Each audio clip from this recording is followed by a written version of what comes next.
Marry me before my flight boards. What? Are you serious? Yes, please. This is crazy. A woman I had never met asked me to marry her at 6:40 in the morning at gate 14B. She had 22 minutes before her flight boarded. I had 27, and the ring she was asking me to put on her finger had belonged to her grandmother, who had been dead for 6 months, and somehow it was already the right size. Gate 14B, O'Hare International. 6:40 in the morning. There are two kinds of people in an airport at that hour. People who have somewhere to be, and people who are running away from somewhere they've been. I was the second kind, though I dressed it up as the first. She found me in the seat farthest from the gate agent's desk, the one against the window where the planes sit dark and enormous, and you can watch the ground crew work in the early light and feel, if you're lucky, like the world is still going about its business without requiring anything from you. I had coffee I wasn't drinking and a boarding pass I'd already checked 4 times, and the specific hollow tiredness of a man who slept 3 hours, not because he couldn't sleep longer, but because the bed felt too large to justify staying in. She sat down in the seat directly beside me, not one seat over, not across the aisle.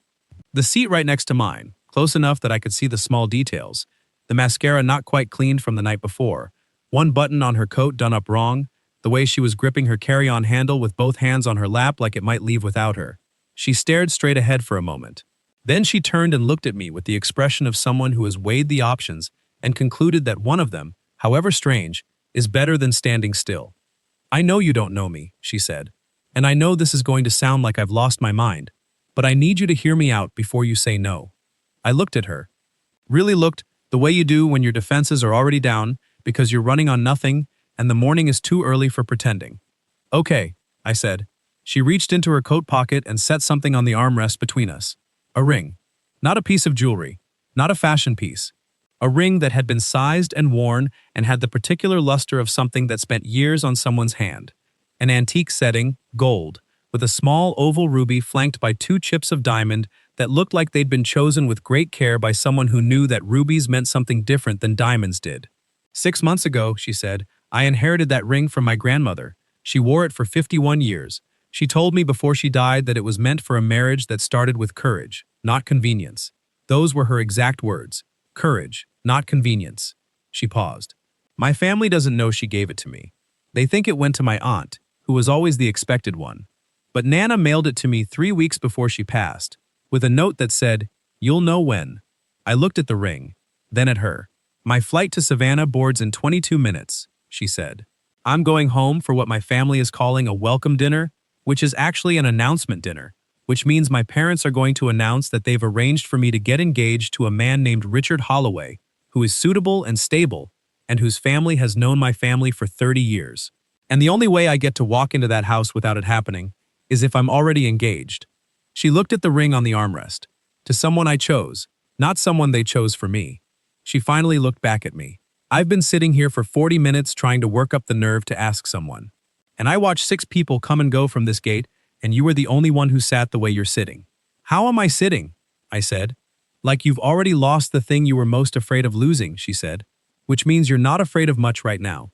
And I need someone who isn't afraid." I want to stop here for a moment, because there's something you need to understand about where I was the morning this happened. Not emotionally, physically, the city, the reason I was in Chicago at all. Because the reason I was at gate 14B at 6:40 in the morning, with coffee I wasn't drinking and a bed I'd left because it was too quiet, is the only thing that makes what I did next make any sense at all.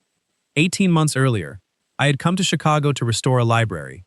I'm a book conservator. I work on old books, rare books, damaged books, manuscripts that have been water damaged or fire damaged or just handled by too many human hands over too many centuries until the bindings are cracked and the pages are foxed and browning at the edges.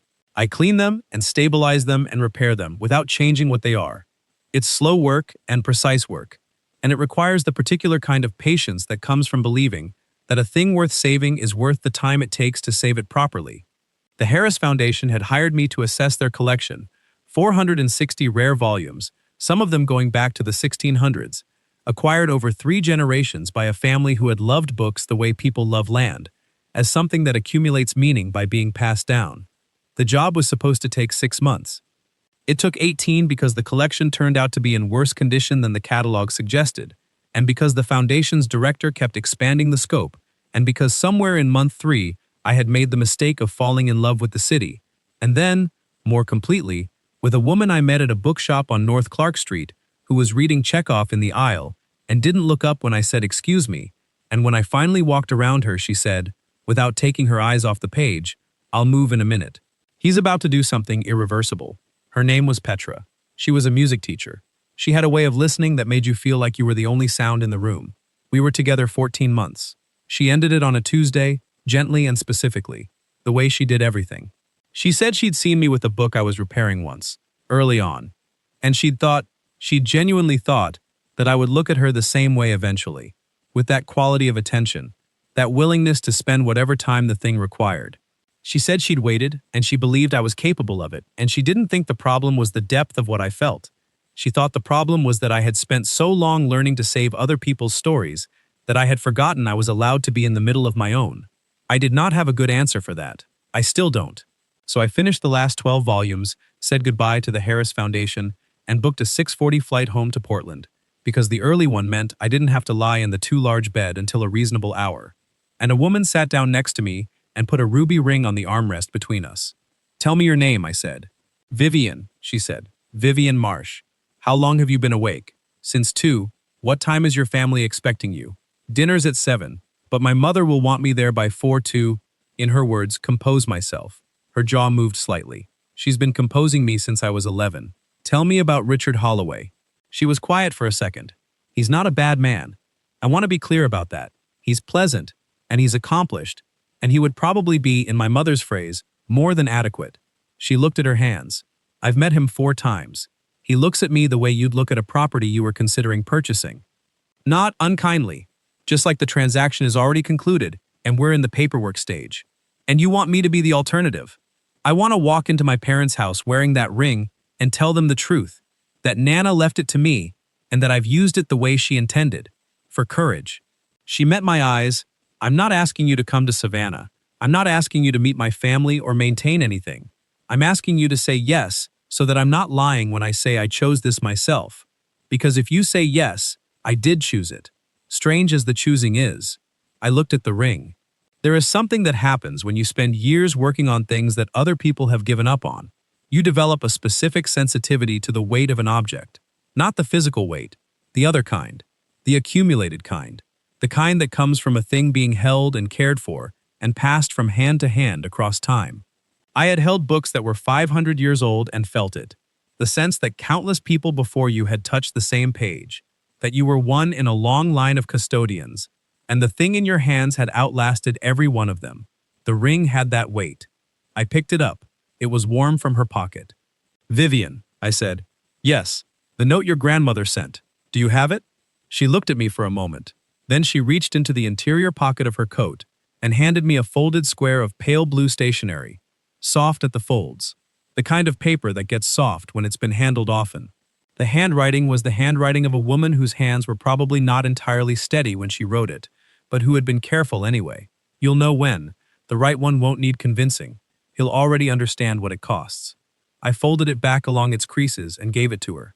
"Your grandmother," I said. "What was she like?"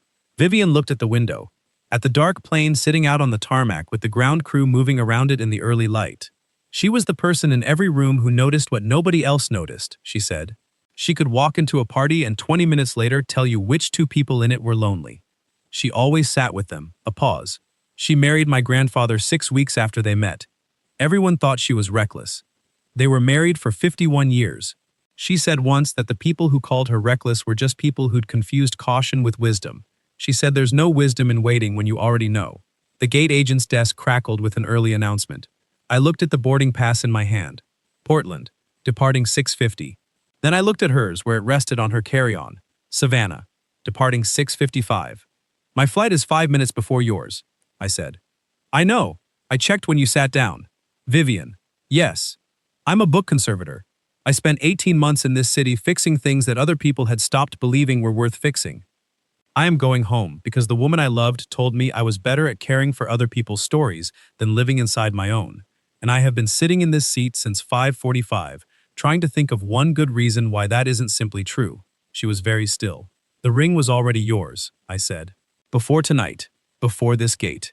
Your grandmother sent it to you because she believed you'd know the moment when it was right to use it. I think she understood something about you that you haven't finished understanding about yourself yet. I set the ring carefully on her palm. Put it on your own hand, Vivian.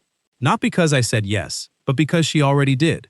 51 years ago, she said yes to the life she wanted instead of the one people planned for her, and she left you that ring so you'd know you were allowed to do the same thing. You don't need my permission, you need hers, and she already gave it. The gate agent began calling boarding for Portland. Vivian Marsh looked at the ring in her palm for a long moment. Then she looked at me. "What's your name?" she said.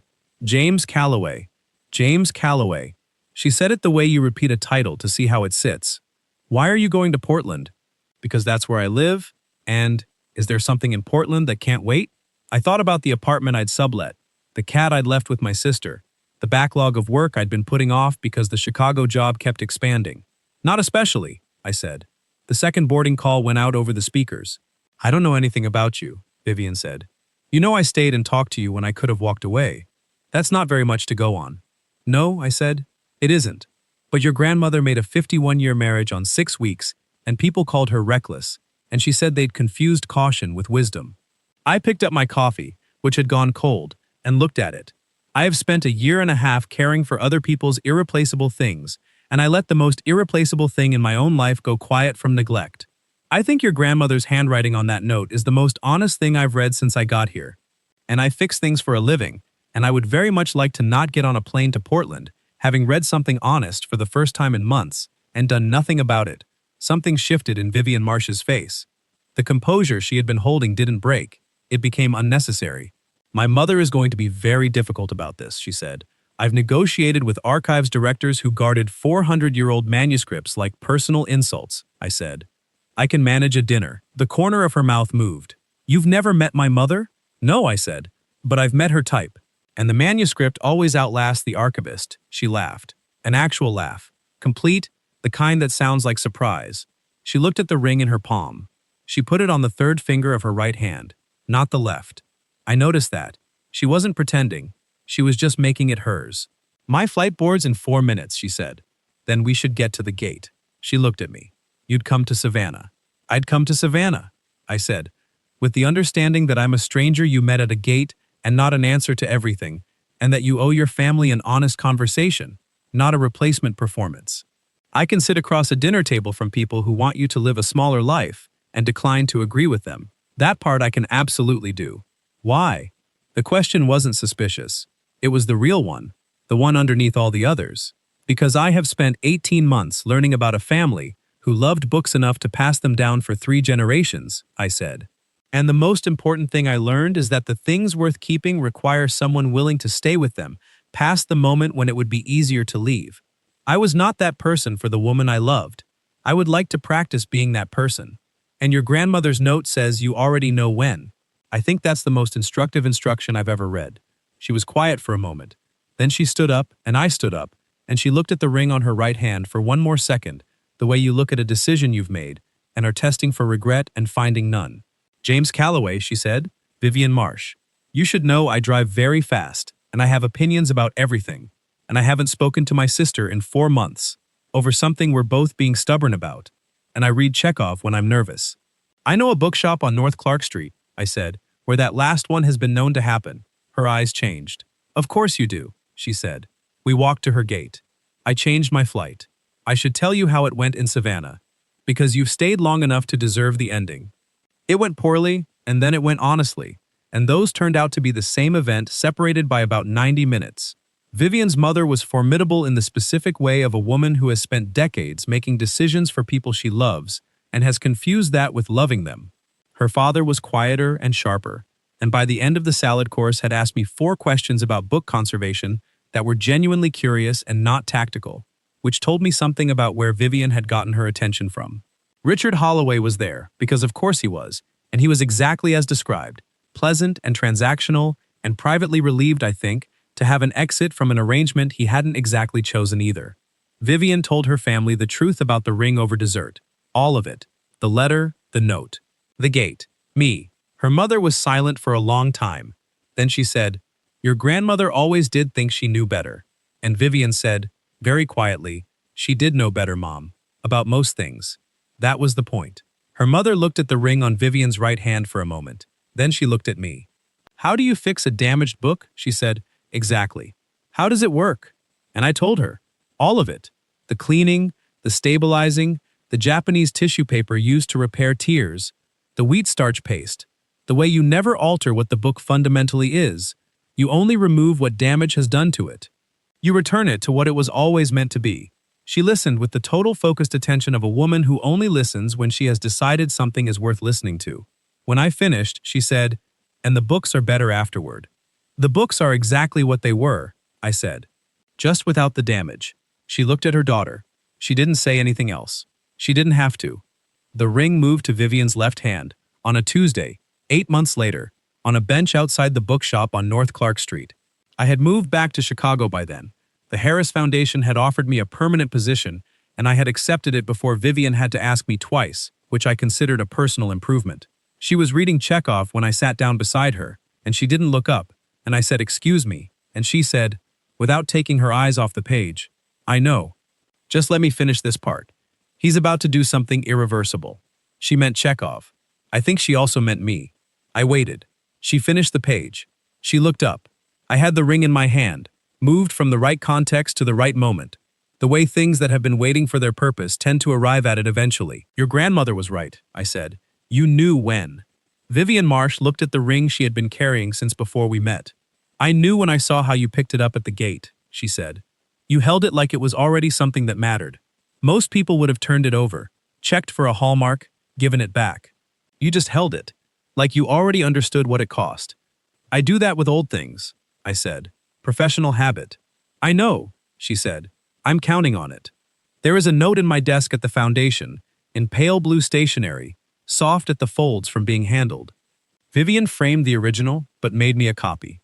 I read it sometimes when a piece of work is difficult, or when I've been at it too long, and I've started to confuse the slowness of the work with a lack of progress.